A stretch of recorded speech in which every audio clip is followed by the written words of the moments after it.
SSC JEE का notification कब आएगा और एग्ज़ाम कब होगा, ये सवाल आजकल हर एक एस्पिरेंट के माइंड में है। लेकिन नोटिफिकेशन के वेट में अपनी प्रिपरेशन को रोकना तो सही नहीं होगा। So hello, welcome back to my channel. इसलिए मैंने सोचा है कि एसएससी जेईई के साथ आरआरबी जेईई को भी अपनी प्रिपरेशन में इंक्लूड करते हैं। आखिर हमारा गोल है एक अच्छा जेईई अपॉर्चुनिटी क्रैक करना। आज मैंने सिविल बूस्टर से सर्वेइंग में थियोडोलाइट का पोर्शन किया। कोशिश यही रहती है कि सिर्फ थ्योरी ना पढूं बल्कि कॉन्सेप्ट को प्रॉपरली समझूं। इसके बाद मैंने लेवलिंग किया।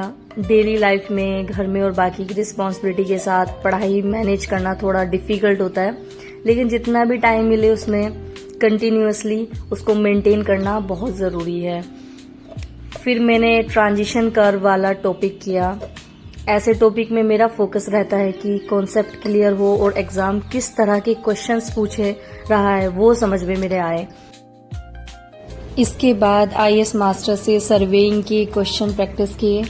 आज बहुत ज़्यादा टॉपिक करने के बजाय मैंने जो पढ़ा उसी को क्वेश्चन के थ्रू मजबूत करने की कोशिश की, क्योंकि जब तक हम पीवाईक्यूज नहीं लगाएंगे तो हमें पता ही नहीं चलेगा कि हमने कौन से कॉन्सेप्ट क्लियर करे हैं। थोड़ी बहुत ही प्रॉब्लम आई मुझे, पर मैंने उसको फिर आईएएस मास्टर में जो थ्योरी दी हुई होती है वहां से क्लियर करके उस क्वेश्चन को समझा। और अभी एसएससी जेईई की नोटिफिकेशन को लेके कंफ्यूजन है, इसलिए आरआरबी जेईई को भी साथ में लेकर चलना मुझे एक अच्छा ऑप्शन लगता है। नोटिफिकेशन हमारे हाथ में नहीं है, लेकिन प्रिपरेशन हमारे हाथ में है।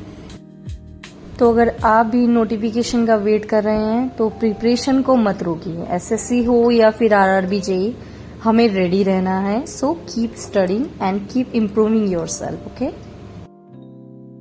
जो पीवाईक्यूज मुझे टफ लग रहे थे मैंने उस पर टी लिख दिया है, जो मुझे मीडियम लग रहे थे उस पर मैंने एम लिख दिया है, और जो रेगुलर में रिपीट हो रहे थे उसको मैंने छोड़ दिया है। तो नेक्स्ट टाइम जब मैं रिविजन करूंगी तो मैं ओनली जो जिस पे टी लिखा है, जिस पे एम लिखा है, वो ही रिवाइज करूंगी।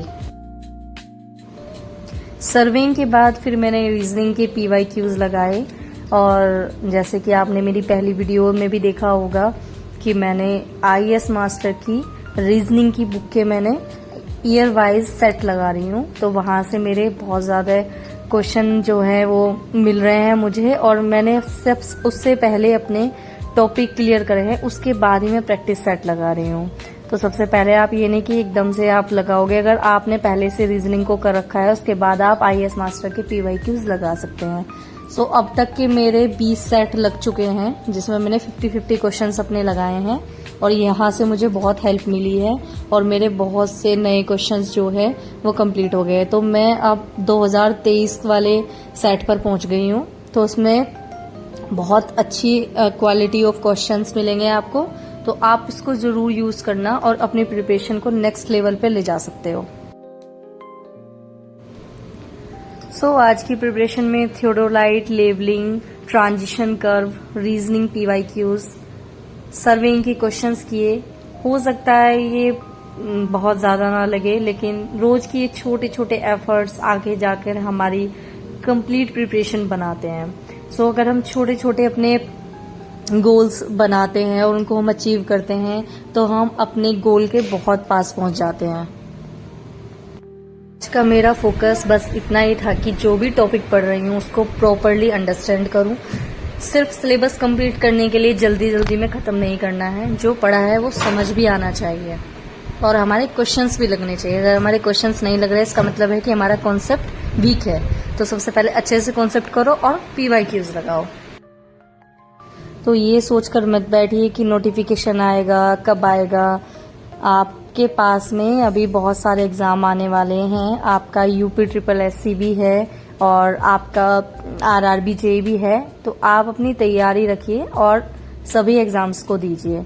नोटिफिकेशन का वेट मत करें, अपनी स्टडी रोज करें। भले ही थोड़ा पढ़ें लेकिन रेगुलर पढ़ें। जब आप रेगुलर पढ़ते चले जाएंगे तो आपका वो टाइम बढ़ता चले जाएगा। आप 2 घंटे पढ़ेंगे, फिर किसी दिन 3 घंटे पढ़ेंगे, फिर 5 घंटे भी पढ़ेंगे। तो हमें पढ़ना रेगुलर है, छोड़ना कुछ नहीं है। और बाकी की जो भी आपको प्रॉब्लम है तो मुझे आप कमेंट सेक्शन में बताना, मैं पॉसिबल होगा आपका रिप्लाई जरूर करूंगी। आज की इस वीडियो में इतना ही। अपना ध्यान रखिए, अपनी पढ़ाई करें। आपकी जो भी डाउट्स हैं आप मुझे कमेंट में बता सकते हैं। आज के व्लॉग में इतना ही, मिलते हैं नेक्स्ट व्लॉग में।